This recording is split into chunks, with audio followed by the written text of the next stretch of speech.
были свидетелями расстрела 26 бакинских комиссаров.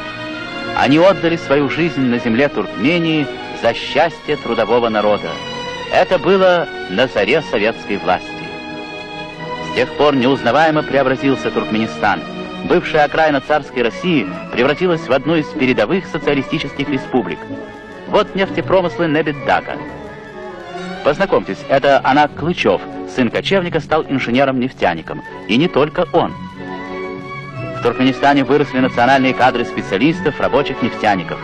Республика занимает 3-е место в стране по добыче нефти. Нефтяники Туркмении посвящают свои трудовые успехи 40-й годовщине Великого Октября.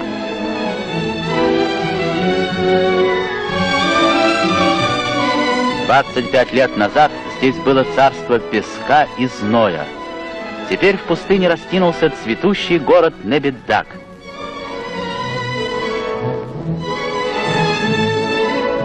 Трудно поверить, что было время, когда в этом месте не было воды, ее сюда привозили. То, что вы сейчас видели, это один из примеров, показывающих завоевание Великого Октября в советской социалистической Туркмении.